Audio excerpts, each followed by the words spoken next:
topraklarda İskenderiye fenerini yapan bir mimar da varmış. Yani orada bir fener görünüyor fakat eski bir yapı değil. Açıkçası onu henüz bulamadık, keşfedemedik. Bir yerlerde gizlenmiştir muhtemelen. Kiliseye geliyoruz.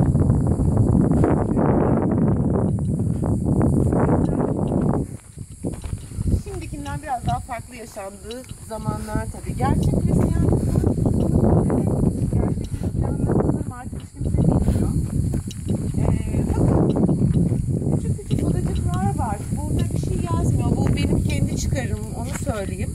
Okuduğum bir kaynatta Hristiyanlıkta vaftiz törenlerinin 3 aşamalı bir arınmadan geçerek yapıldığı ve çok önemli bir ritüel olduğu araştırmacılar tarafından yazıldı. Bunlar aslında bizim dinimizde de var. Abdestin veya da hala kiliselerde işte su ve ekmekle vaftizin işte günümüze kalan kısmı bu kadar. Ama o zamanlar durumu biraz daha farklı ve mistik bakılıyordu. Yıkanma kiliselerin kapılarının içinde küçük küçük havuzlar bulunuyordu.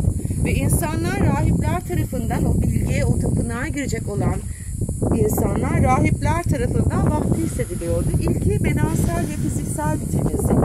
İkincisi tabii biz şimdi keşfediyoruz günümüzde ama insanlar da o dönemlerde bizim bir enerjiden olduğumuzu ve enerjiden oluştuğumuzu biliyorlardı. Ve negatif enerjiyi nötralize etmek için suyla bir arınmaydı. Üçüncüsü de bilgelik. Yine duru görü aslında. Suyla beraber arınmadan sonra üzerine eklenen bir bilgelikti.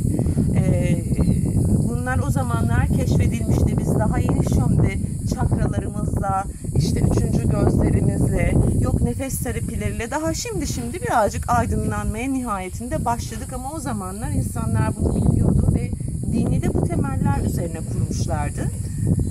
O anlamda burası yine önemli bir yer. Zaten bir yerde şu an bulabilecek miyiz bilmiyorum. Bir su kanalı vardı.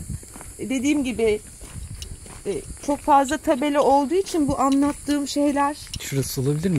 Ah evet, burası. Yani kendi bilgilerimi çek etmeye çalışarak söylüyorum size. Zannediyorum bu bir su kanalı.